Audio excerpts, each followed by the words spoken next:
नमस्कार दोस्तों, स्वागत है आपका हमारे चैनल बाय बट वाई पर, जहां हम आपके लिए ऐसे शेयर लाते रहते हैं जो आपके पोर्टफोलियो को मल्टीबैगर बनाने का दमखम रखते हैं। पहले भी हमने चैनल के माध्यम से आपके लिए ऐसे शेयर लाते रहे और आने वाले वक्त पे भी ऐसे शेयर लाते रहेंगे। तो इसी प्रकार के शेयर्स का अपडेट जानने और हमें कुछ मोटिवेशन प्रदान करने के लिए हमारे चैनल को सब्सक्राइब करिए। आज आते हैं स्किनर की वेबसाइट पर। आज हम बात करेंगे स्वराज इंजन्स लिमिटेड की।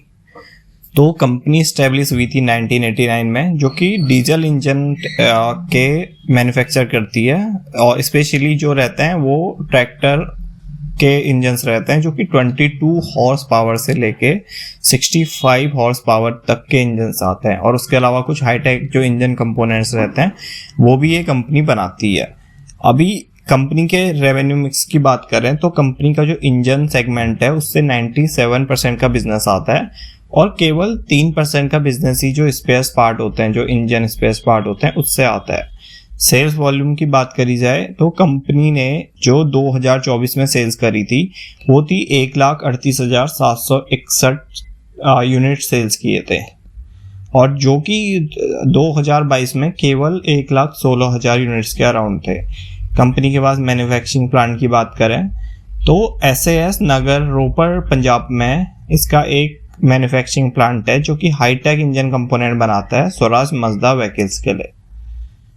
कंपनी का कैपेसिटी एक्सपेंशन का जो प्लान है, कंपनी ने काफ़ी अच्छा एक्सपेंशन का प्लान किया है, जो कि अभी इनकी current capacity 1.5 lakh engine per year है। तो अभी इनका जो प्लान है वो पहुंचने का है 1,95,000 इंजन्स पर ईयर। तो यही आज मेरा मेन मुद्दा था इस शेयर्स पे एनालिसिस करने का, क्योंकि कंपनी का एक्सपेंशन का प्लान बहुत बेहतरीन है। क्योंकि कंपनी एक ऐसी कंपनी है कि ये तभी ग्रोथ कर सकती है जब इसका एक्सपेंशन हो। तो अभी इन्होंने जो प्लान किया एक्सपेंशन का, करीब 25% अपनी कैपेसिटी को बढ़ाने का प्लान किया। यही आज मेन था जो इस शेयर पे मैंने डिसाइड किया कि वीडियो बनानी चाहिए। अब बात करते हैं कंपनी के क्लाइंट की। तो कंपनी 20 HP से लेके 65 HP के इंजन्स बनाती है स्वराज ट्रैक्टर से, जो कि मैन्युफैक्चर रहता है महिंद्रा एंड महिंद्रा लिमिटेड के बारे में। तो ये तो कंपनी का कुछ बिजनेस है। और कंपनी की जो 2022 में प्रमोटर्स होल्डिंग चेंज हुई थी, तो महिंद्रा एंड महिंद्रा कंपनी, जो कि बहुत अच्छा जाना माना नाम है, उसने सारे शेयर्स इनके 17% स्टेक के किर्लोस्कर इंडस्ट्री से ले लिए थे। अब बात करें जून 2024 में, महिंद्रा एंड महिंद्रा इस कंपनी पे 52% की होल्डिंग रखता है। महिंद्रा एंड महिंद्रा काफ़ी अच्छा जाना माना नाम है, उनको ऑटोमोटिव इंडस्ट्री का बहुत अच्छा एक्सपीरियंस है और इस बिजनेस का तो वो एक हिसाब से कह सकते हैं किंग है। क्योंकि महिंद्रा एंड महिंद्रा की हमने देखी होंगी ट्रक चलते हुए बहुत सालों से, बड़ी बड़ी बसें चलते हुए बहुत सालों से, तो उनको पता है कि इंजन कैसे बनाया जाता है, इंजन में कैसे अच्छा किया जा सकता है। तो अब बात करते हैं कंपनी के फंडामेंटल्स की। कंपनी का मार्केट कैप 4,772 करोड़ का है। एक स्मॉल कैप कैटेगरी कंपनी है जिसका मार्केट कैप अभी काफ़ी कम है। करंट प्राइस की बात करें तो कंपनी का करंट प्राइस 3928 रुपये का है, जो कि अपनी बुक वैल्यू 402 से करीब 10 गुना हाई वैल्यूएशन पर चल रहा है। तो इसे देखकर हम कह सकते हैं कि थोड़ा वैल्यूएशन इसका हाई है। हाँ जी, जरूर हाई है, क्योंकि ये बिजनेस ऐसा है जब इनकी कैपेसिटी एक्सपेंड होगी, जब ये अपना एक्सपेंशन का प्लान करेंगे, तभी जाके इनका बिजनेस बढ़ता भी है, क्योंकि काफ़ी हैवी इन्वेस्टमेंट वाला बिजनेस रहता है। तो ग्रोथ उसी पर डिसाइड करती है कि कितना एक्सपेंशन का प्लान करते हैं। तो उस हिसाब से देखें तो अभी कंपनी थोड़ा वैल्यूएशन हाई पे आप कह सकते हैं कि चल रही है। 52 वीक हाई की बात करें तो 4726 का हाई आपको देखने को मिलेगा। लो की बात करें तो 3300 का लो भी कंपनी ने बनाया है। और कंपनी डिविडेंड अच्छा खासा देती है, 2.8% के डिविडेंड यील्ड कंपनी का रहा है। स्टॉक पी की बात करें, प्राइस पर अर्निंग रेशियो कंपनी का केवल 24 का है। तो ठीक ठाक पी पे कंपनी अभी ट्रेड करती हुई आपको देखने को मिलेगी। अब ROC की बात करें, 58.7% की ROC है, तो बहुत ज़्यादा बेहतरीन। इतने सालों से कंपनी काम कर रही है और बहुत अच्छी return on capital employed company ने मेंटेन करके रखी है। वहीं ROE की बात करें तो 43.8% की कंपनी की ROE है। तो आंकड़े कंपनी के बहुत ज़बरदस्त है। स्मॉल कैप कैटेगरी कंपनी है और फेस वैल्यू की बात करी जाए तो कंपनी की फेस वैल्यू 10 की है। तो आने वाले वक्त पे आपको बहुत सारे बोनस वगैरह, स्प्लिट वगैरह देखने को मिल सकते हैं इस शेयर के द्वारा, क्योंकि कंपनी का जैसे शेयर प्राइस ज़्यादा होगा तो वो अपने को स्प्लिट करेगी और एक छोटे प्राइस पे लेके आएगी। तो इस हिसाब से आपको एक शेयर भविष्य में बहुत सारे शेयर्स बनते हुए देखने को मिल सकता है। बहुत बेहतरीन कंपनी के फंडामेंटल्स है। अब बात करते हैं कुछ प्रोज और कॉन्स की। तो ऑलमोस्ट डेट फ्री कंपनी है। आरओई की बात करें, कंपनी का रिटर्न ऑन इक्विटी जो है वो 41.6% का पिछले 3 साल में रहा है। बहुत बेहतरीन रिटर्न ऑन इक्विटी कंपनी ने दिया है और उसके अलावा डिविडेंड पे आउट भी बहुत अच्छा कंपनी ने पे किया है, जो कि 76.1% का रहा है। अब कॉन्स की बात करें तो कॉन्स वही यहाँ भी देखने को मिलता है, जो कि अपनी बुक वैल्यू से करीब 10 गुना हाई वैल्यूएशन पे चल रहा है। तो हम मान सकते हैं कि कंपनी अभी हाई वैल्यूएशन पे, लेकिन कंपनी बुरी नहीं है, कंपनी अच्छी बिजनेस में है। और जैसे आपने देखा भी होगा, गवर्नमेंट किसानों को लेके कितना उत्सुक है खेती के लिए और कितने अच्छे अच्छे स्कीम्स लेके आती है, तो वो प्रमोट करती है। जो हमारी गवर्नमेंट अभी की है वो काफ़ी प्रमोट करती है खेती को, तो उसका फ़ायदा भी इस सेक्टर को बहुत अच्छा मिलता हुआ देखने को पिछले कुछ सालों में मिला है और आने वाले वक्त पे भी मिलते हुए देखने को मिलेगा। अब साल दर साल सेल्स की बात करते हैं मार्च 2015 से। मार्च 2015 में कंपनी की सेल्स 540 करोड़ हुआ करती थी।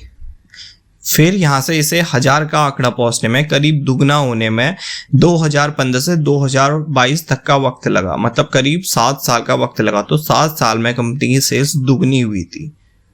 और उसके बाद जो इनकी सेल्स दुगनी हुई थी वो केवल 5 सालों में या 4 सालों में ही हमें दुगनी होते हुए देखने को मिली है। और कंपनी ने कांस्टेंट ग्रोथ दिखाई है सेल्स में, जहां 500 से वो 600 पहुंची, 600 से 700, 800, तो ऐसे करके कंपनी धीरे धीरे ग्रोथ दिखा रही है। और अभी तो कंपनी ने एक्सपेंशन का प्लान भी किया है। तो ये जो सेल्स है आपको आने वाले वक्त पे और बेहतरीन होते हुए दिखाई देखने को मिलेगी। जहां कंपनी की सेल्स 1400 करोड़ की 2023 में थी, फिर आज की बात करें तो 2007 इन्होंने मार्च जो 2026 वाला ईयर था वो क्लोज किया था। अब कंपनी की ऑपरेटिंग प्रॉफिट मार्जिन की बात करें, चूंकि कंपनी एक हैवी इन्वेस्टमेंट, हैवी मटेरियल वाले बिजनेस में है, तो इस प्रकार के बिजनेस में काफ़ी एक्सपेंड भी पहले करना पड़ता है और ऑपरेटिंग प्रॉफिट मार्जिन ज़्यादातर कम ही रहता है। लेकिन कंपनी ने उस एवज में भी एक अच्छा खासा ऑपरेटिंग प्रॉफिट मार्जिन मेंटेन करके रखा है। कंपनी की बात करें 2015 से अभी तक कंपनी ने 14% का बहुत बेहतरीन ऑपरेटिंग प्रॉफिट मार्जिन यहाँ पे मेंटेन करके रखा है। और अब बात करते हैं नेट प्रॉफिट की। तो नेट प्रॉफिट कंपनी का 52 करोड़ का था 2015 में और आज करीब 4 गुना बढ़ के 196 करोड़ हो चुका है। तो 4 गुना पिछले 11 सालों में कंपनी का नेट प्रॉफिट बढ़ा है। ईपीएस की बात करें, अर्निंग पर शेयर 41 से बढ़ के आज 161 पहुंच चुकी है। अब अर्निंग पर शेयर का आंकड़ा भी देखें तो कंपनी धीरे धीरे हर साल दर साल अपनी अर्निंग पर शेयर बढ़ाई है, आपको कहीं भी कम देखने को नहीं मिलेगी। और 2023 में 100 भी पार कर लिया था और आज 161 पार कर लिया। और सबसे इंटरेस्टिंग बात जो मुझे इस शेयर को बनाने के लिए आज प्रेरित करी वो है इसका एक्सपेंशन प्लान। 25% का एक्सपेंशन प्लान जो कंपनी कर रही है। डिविडेंड भी कंपनी बहुत बेहतरीन देती है। ऐसा नहीं कि एक स्मॉल कैप कैटेगरी कंपनी है, क्योंकि इसको बैक करती है। इसके प्रमोटर्स में M&M है, महिंद्रा एंड महिंद्रा, जो कि बहुत जानी मानी कंपनी है। तो वो अपने इन्वेस्टर्स को निराश कैसे होने देगी। तो हर टाइम इन्होंने अच्छा खासा डिविडेंड भी पे किया हुआ है। अब बात करते हैं सेल्स ग्रोथ की। 10 साल में सेल्स ग्रोथ डिसेंट सी ही रही है। हम ये नहीं कहेंगे कि बहुत ज़्यादा एग्रेसिव सेल्स ग्रोथ है। एक डिसेंट सेल्स ग्रोथ जो होती है 14%, 15%, 12%, ऐसी हमें हर जो ब्रैकेट है टाइम का उसमें देखने को मिली है। 5 साल की बात करें, 3 साल की बात करें। प्रॉफिट ग्रोथ की बात करें तो प्रॉफिट ग्रोथ 10 साल में 15% की रही है। तो ये भी ऐसा कोई हाई नहीं है कि बहुत अग्रेसिव इसकी प्रॉफिट ग्रोथ हो रही, तो एक डिसेंट है। क्योंकि ये बिजनेस कैसे बढ़ता है, जैसे जैसे अपनी कैपेसिटी को एक्सपेंड करेगा वैसे वैसे इसका बिजनेस भी बढ़ेगा। इनको ये जरूरी है कि अपने वॉल्यूम्स बढ़ाएं। जैसे आज 2 लाख इंजन बनाते हैं तो इनको 2.5 लाख इंजन बनाने पड़ेंगे, फिर 4 लाख इंजन बनाने पड़ेंगे, फिर 10 लाख इंजन बनाने पड़ेंगे। तो ऐसे करके ये अपने ग्रोथ और सेल्स को धीरे धीरे बढ़ाएगा। 3 साल की बात करें तो कंपाउंडेड प्रॉफिट ग्रोथ 14% का और टीटीएम की बात करी जाए तो 20% का है। वहीं स्टॉक प्राइस CAGR की बात करें तो 10 साल में इसने करीब सेंसेक्स निफ्टी के बराबर का ही रिटर्न दिया है। बात करते हैं 13% के रिटर्न से पिछले 10 साल का रिटर्न आपको देखने को मिलेगा, लेकिन 5 साल और 3 साल में जो इसके आंकड़े बदले हैं वो बहुत अच्छे हैं। और हो भी क्यों ना, क्योंकि इसको सीधा फायदा मिल रहा है, जो कृषि में अच्छे खासे विकास हो रहे हैं सरकार के द्वारा, उसका इस कंपनी एक डायरेक्ट बेनिफिशियरी कंपनी है, तो उसका ये फायदा बहुत अच्छी तरीके से उठा रही है। 5 साल में बात करें 18% के CAGR से बेहतरीन रिटर्न दिए हैं, और 3 साल की बात करें 23% के हिसाब से इसने रिटर्न दिए हैं। 1 साल की बात करी जाए तो कंपनी जैसा बियरिश मोड चल रहा है इजराइल वॉर के चक्कर में, और भी बहुत सारे फैक्टर हैं जिनके चक्कर में यहाँ पे आपको एक बियरिश मोड शेयर मार्केट में देखने को मिला है। वैसे ही यहाँ पे इसके रिटर्न भी निगेटिव में आपको देखने को मिला है, जो कि -5% पे अभी इस साल है।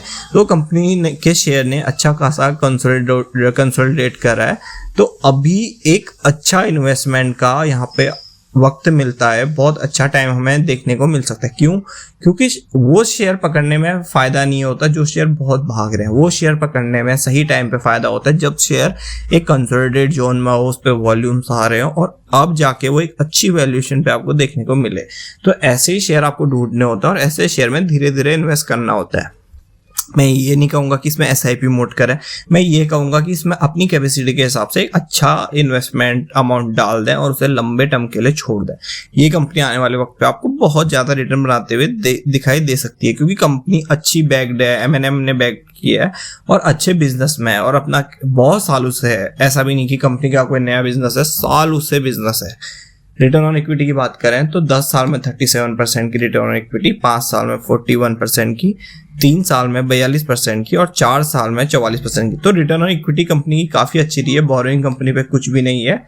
एसेट की बात करें 779 करोड़ के कंपनी पे एसेट है। अब बात करते हैं कुछ डेप्टर्स डे की। 37 डेज का कंपनी पे डेप्टर्स है, जो कि ठीक ठाक है, ऐसा कुछ ज़्यादा डेप्टर्स डे है नहीं। इन्वेंट्री डे ठीक ठाक है 17 डेज के। डेज पेएबल की बात करें 58 की डेज पेएबल कंपनी की रही है, और कैश कन्वर्जन साइकिल बहुत अच्छी है, -3 में। वर्किंग कैपिटल डेज 32, ROC 59% पे। तो ये तो थे कुछ आंकड़े कंपनी के। अब शेयर होल्डिंग पैटर्न की बात करते हैं। तो कंपनी के प्रमोटर्स ने अपनी शेयर होल्डिंग लगभग कांस्टेंट रखी है पिछले कुछ सालों में, जो अभी भी 50 के पार है। 52.11% की शेयर होल्डिंग प्रमोटर, जो कि M&M ने अब बैक किया है, उन पे इतनी होल्डिंग इस कंपनी की है। अब बात करते हैं FII की। FII ने भी इस कंपनी पे इंटरेस्ट दिखाया जरूर है। 2.82% की होल्डिंग FII की आपको देखने को जरूर मिलेगी। हालांकि FII ने कुछ होल्डिंग्स की घटाई भी है, लेकिन तब भी 3 के आसपास की होल्डिंग FII ने जरूर रखी है। अब DII की बात करें 8.47% की होल्डिंग आज 9.09% पे। तो FII DII अपनी होल्डिंग को बना के बैठे हुए हैं। ऐसा नहीं कि वो ज़्यादा एग्रेसिव बढ़ा रहे हैं, क्योंकि वो बिजनेस के हिसाब से बढ़ा रहे हैं। जैसे जैसे धीरे धीरे उनका बिजनेस बढ़ रहा है, उस हिसाब से अपनी अपनी होल्डिंग रखे हुए हैं।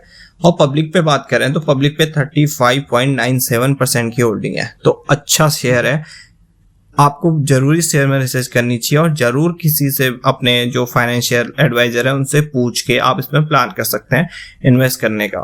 Thank you.